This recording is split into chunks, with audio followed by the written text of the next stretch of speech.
instead of talking about one topic for 15 minutes, we decided to talk 15 topics in 1 minute. Raj.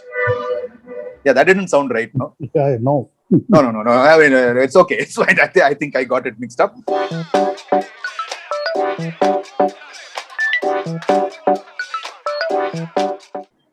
Hi, Bala. Vanakkam. Namaskar. Hi. See, it's all about communication. Exactly. So, yes. So, before we begin this week's Tweak the Week, I would just like to bring forth something which we are trying out this week. So, we will talk multiple topics which we feel are interlinked somewhere. If not, we will interlink it for you. So, that's interesting. Yes. So, with that, let us start about communication, which is like a motherhood statement where you say communication runs the nation. I mean, all of us know that. Exactly. So, yeah. So today, since we are talking about communication, Bala, what's up on your end? That's a nice cue, man, because WhatsApp is certainly one of the subjects that we are going to bring up today. Because WhatsApp is pretty much in news. I mean, news is all over WhatsApp, and WhatsApp is also... Yeah, for once. And this is not fake news, by the way. This is not WhatsApp University. It's pretty serious news. And if you're serious about WhatsApp, and WhatsApp, if it is serious about itself, it has to take some hard decisions vis-a-vis its continuity in India. Because what has happened this week, Raj, is this Competition Commission of India. Perhaps, I mean, you know it as the antitrust organ of Indian government, has launched an investigation into WhatsApp's new privacy policy, which is already under judicial scrutiny. You might be knowing that. So what has happened is Competition Commission on its own, suo motu, has taken this new privacy policy that WhatsApp has come up with. It has ordered an inquiry into it. It specifically wants its Director General to want to make an investigation and file a report within 60 days. It's pretty unusual, Raj. And I say it's some kind of an arm twisting by the Indian government. Yeah, so I'll say two things here, Bala. Number one, Competition Commission, for those of you who might not know, used to be known as the MRTPC, Monopolies and Restrictive Trade Practices Commission. Raj, you are once again betraying your age. I mean, which is okay. I used to cover that. I mean, So whatever it is, so it started there. And one of the things we need to sort of get straight about the Competition Commission or its predecessor is it doesn't have punitive rights. It can at best give an order saying, okay, WhatsApp, you suck. I mean, obviously that won't be the order, but it really doesn't. I mean, there's nothing else that it can do, which the courts are not already doing, because it's already in the court of law. So why CCI did that and brought up a suo motu case, like Bala, you said, I think I sort of tend to agree with you that it is a bit more arm twisting, unless I have another reason. The Director General's wife's WhatsApp is not working. It could be. It's very much possible. I mean, on a serious note, because they have taken cognizance of the subject based on media reports. Imagine as important government organization taking action on its own volition just based on media, because bureaucracy generally says, sir, the newspaper on the we can't take action. Exactly. That's the line they get trot out whenever you go to them on genuine cases. But on this particular matter, they have specifically gone by media reports, and in fact, in this order, they have appended media reports. That's pretty interesting. So I told you, Bala. See, that is because they stopped getting news on WhatsApp.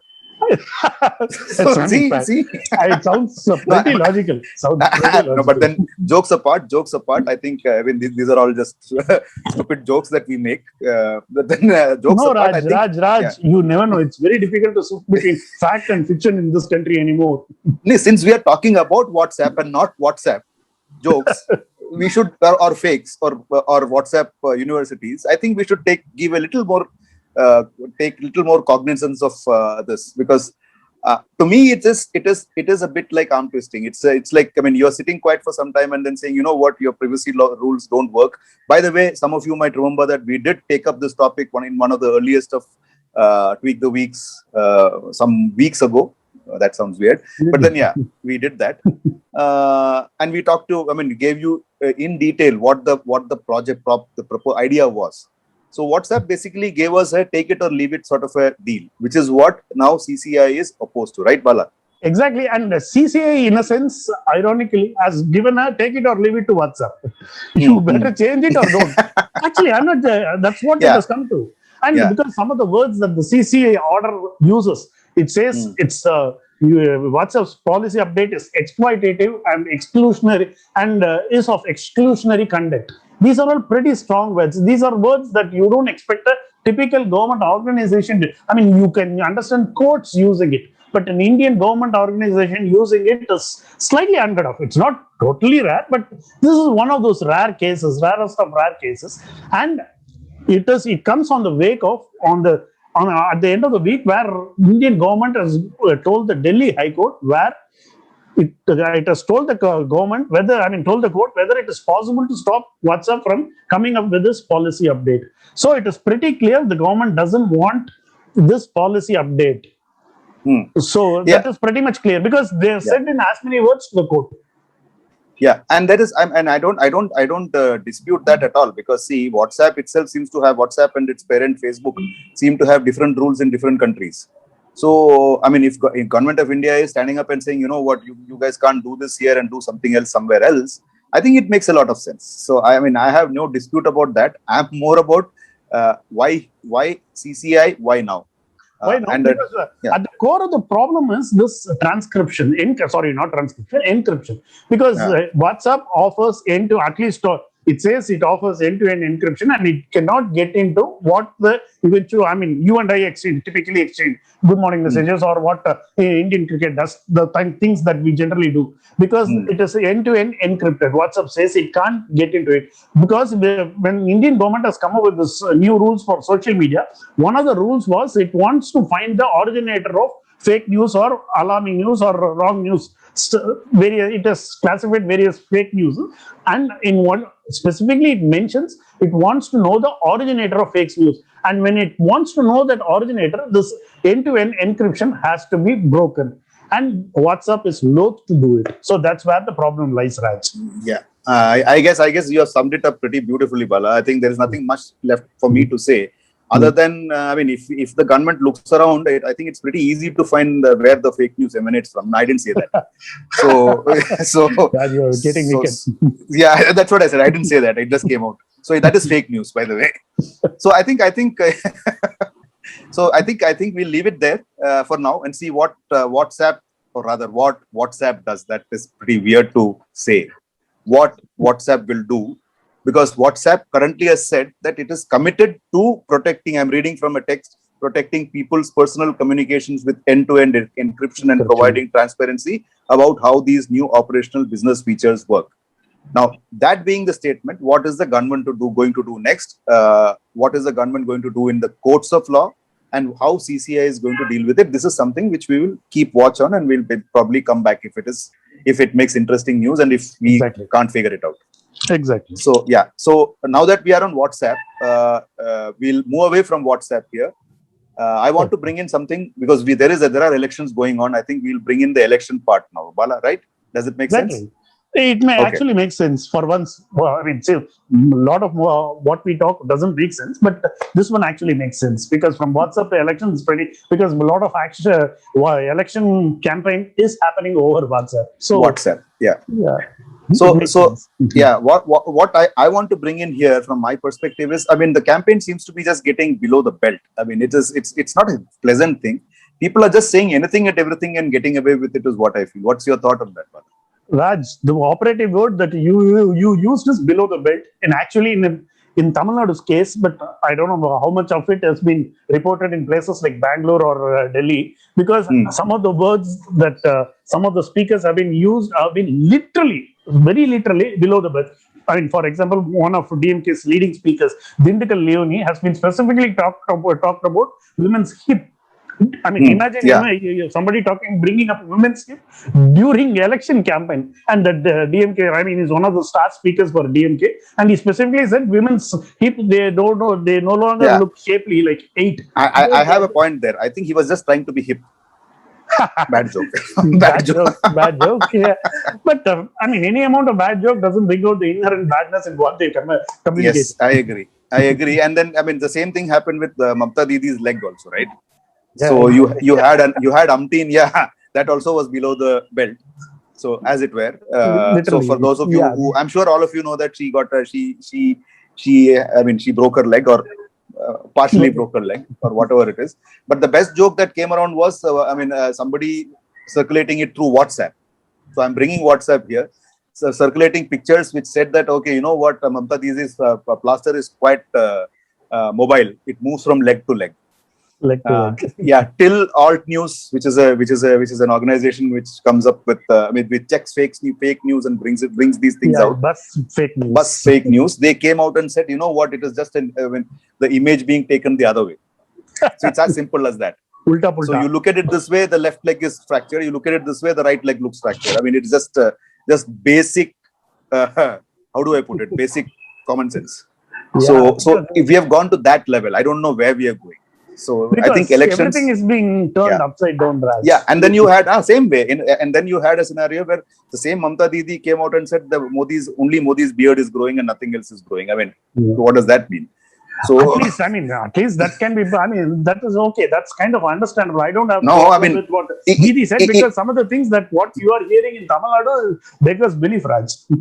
Yeah, I know, but even this, I mean, if you sort of take it out of context, it can mean different things, man.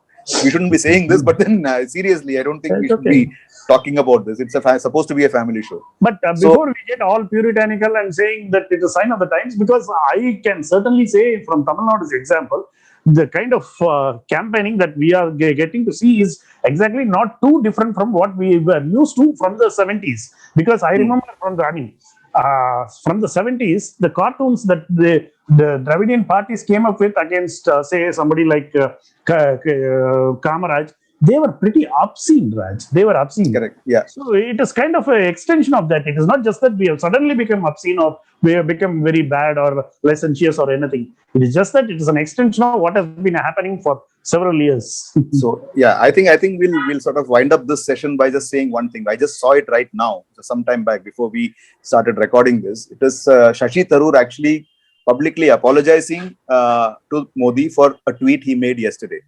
Where he assumed that when Modi said that he had actually been part of a satyagraha for Bangladesh liberation as a 20-something, I think Tharoor misunderstood the tweet to mean that he was responsible for the liberation of Bangladesh from Pakistan. And Indira Gandhi had no role. So he found that it was not correct and he actually apologized for it. I think that is what politics should be. That is how statesmen are made. Statespeople are made. Men we don't need. So I think that is where politics Shashi should Tharoor be. has some class, certainly, yes. Yeah, so I mean, we'll leave it there. Let us not even talk about because we have a former union minister who has talked about the parentage of the current chief minister of Tamil Nadu. It has gone so worse. Yeah, I'm talking about DMK's A. Raja. From the 2G scandal fame. Though he has been exonerated by the court, his words have been toxic. Yeah. So he's really in 5G mode now from 2G. Anyway, I think we'll wind up this segment. No G's. No G's, exactly. Whether it is English or Hindi. Anyway, let us not go there. So what's next on the agenda, Bala? Anything else we need to discuss? Oh yeah, I mean the Maharashtra mystery, right? Yeah. What is that? I mean, I read. The more I read, the more confused I am, which is not unique. Exactly. Then, the political police scandal in Maharashtra. Then again, it's an incident. I mean, if it were not in the front pages of the newspaper, we would have been thinking that it is a typical WhatsApp forward because it's so scandalous, so unbelievable. Correct. It's as bad as that. Yeah, correct. So I mean, why did you sum it up? What has been happening, Raj? I mean, see, for me, the biggest problem was that you have one guy who first there is a what is that tempo? No, what is it called? A vehicle which is found before an industrialist house. Yeah, gelatin filled SUV. Yeah, then they say it is filled with gelatin, which if people had not told me, I would think it is a bar of soap. I mean, that it sounds like that. No, nice bar of soap you can apply. So, but then I guess it is explosive. So that happens, and then they say there is a cop who was actually walking around there, and they think that he is responsible. Now that cop is known to be a sort of a trigger happy cop, is what we hear, and he has had 60 executions. I mean, encounters. Yes, and the encounter specialist was something, right? I mean, he also was connected. you know, the Ab Tak Chappan types. Exactly. Yeah, his name is Sachin Was, to be precise. Waze. Yeah, Waze. I think. Sachin Waze. Yeah. Sachin In past tense. Yeah, Sachin was right.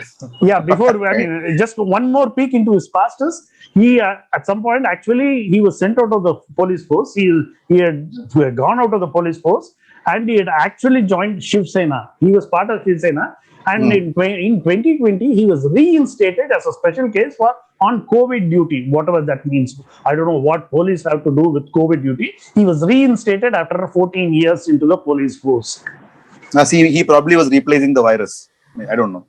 So, I mean, today has been a day of bad jokes. Yeah, go ahead. Sorry. Yeah, that is one part. And then suddenly you hear that there is his boss or his likely boss or whoever it is, that guy has resigned and he's claiming that this guy is associated with one of the ministers in the government, right? Maharashtra government. He is specifically Parambir is specific, and Parambir is the chief cop, head cop. He is the kind of the commissioner. He's not the kind of the commissioner. He is commissioner. Yes, so he was transferred, and in a fit of anger, he called a press conference saying that Sachin was the guy for. He was the henchman for the Maharashtra Home Minister Anil Deshmukh. So much so, his job was to deliver 100 crores every month to the Home Minister. Imagine 100 crores from a policeman. He's an inspector ranked police person. Sachin was an inspector ranked police personnel who was supposed to deliver 100 crores every month to the Home Minister. This is again his allegations. Yeah. And now you have a situation where the Shiv Sena is feeling uneasy. The NCP, which is partnering Shiv Sena, is feeling uneasy. The Congress, which is sort of around the place, it's like the what is that? What do you call the fly on the wall in Maharashtra? That is feeling uneasy, and the BJP is feeling damn happy. Damn happy. So I don't know where this is going, because this, like you said, Bala, you mentioned it first. If it were not happening in the front page newspapers, we would have actually taken it for a WhatsApp joke or WhatsApp forward. Exactly. So. Because it is outrageous, because of the allegations, and it has gone to the court. It has gone to the Supreme Court, and Supreme Court has sent back to the state level court. That's what the matter is. And you can't blame the Supreme. Yeah, you can't blame the Supreme Court. But this thing would not have come into the forefront if the chief cop had not been transferred. Yeah, I know. So long as our man was sitting there happily, then everything was going on happily. That is what we assume. Exactly. So, see, my point is, if the chief cop is the chief cop, why can't he take the subordinate cop to task? I don't know. I really don't know, because. But I'm not really surprised, Raj, because I can certainly say the kind of stories that I hear from police has been horrible, and India desperately needs police reforms, and that has been hanging fire for the last 3 decades. No government, irrespective of the party, has had has had the balls to get down to doing this, because that would amount to making the police actually independent or autonomous, and they wouldn't want that. This police, see, bulk of the problem in India is the nexus between politicians and the law enforcers. That's the cops, and it is across state and it is across parties, right? Yeah, I think I'll just put in one final comment for this. The reason why you find the army being called in for every time there is a human loss of life or in a riot or in something like that, is because of this very reason. And the army, which is supposed to be in charge of your borders, to me, they have no role to play in civilian administration, and that happens only because of what, Bala, you said. You hit the nail on the head where you said that the nexus needs to go. If there has to be a strong internal security mechanism in the country, delivery in the country, mechanism is there. Internal security delivery in the country, I think this nexus needs to go, and police reform, I think, is the only answer. I think we both agree on that. Right? But unfortunately, the parties wouldn't lend their support to this. And the point is, every party, now the question is, if you ask which party is in favor of this, everyone is. So why is it that nothing is done? Because nobody wants to. So they say, you never cut off the branch on which you are sitting. Exactly. Yeah, especially if you are sleeping on that branch. Exactly. Because I'll tell you what has happened in Tamil Nadu. You had a DGP level among the topmost police. He has been accused of sexually assault, not assaulting. He has been accused of being a particular women IPS officer, no less, another women IPS officer, he has been accused of sexually assaulting that particular woman. And when she wanted to file a police, wanted to make a formal complaint, she was stopped on the tracks by another SP. This DGP used another SP to stop her from filing a complaint against him. Yeah. So, by the way, I just wind up with this. I also, was reading a very, very sordid tale of a forest officer in Maharashtra. She was known as Singham. Okay. Of some sort. She's a forest officer who committed suicide because of harassment by her boss in the Indian Forest Service. Very sad. This made news yesterday. So I think something needs to be done here where officials are made accountable. They are made accountable. We talk about parading politicians when they make a mistake. What about officials? I think we leave it there. Officials are also in the much glaring when it happens in the police department. In the parent departments of these places, it happens. We have seen this before, right? The defense forces, whenever they see something like this, they bring it out and they extinguish it because they want the best people with them. Why is it that the other fellows don't want that? That is the question we leave you with. Just check. Just ponder. Yes. Perhaps they can discuss it with their friends on the WhatsApp subject and yeah, but then we would prefer you to sort of write to us, share your thoughts with us, and let us know whether you want to join the discussion, you want to discuss whether there are any other issues like this that can be discussed on this show, because this is a show which is for you, and we bring in these ideas based on whatever feedback we get from you. So thanks a lot for watching. Yeah, you can send your feedback on Twitter, Facebook, on YouTube, everything except WhatsApp. Yeah, we are not on WhatsApp. So we'll leave it there. So thanks for watching once again. So we are, as you already know, we are on Spotify and Apple. So you can, in case you don't want to see us but you want to hear us, you are most welcome to check out our podcast. So like us, subscribe, share, and forward. That's all it is on WhatsApp. Thank you for watching, and thanks, Bala. Thanks, my pleasure.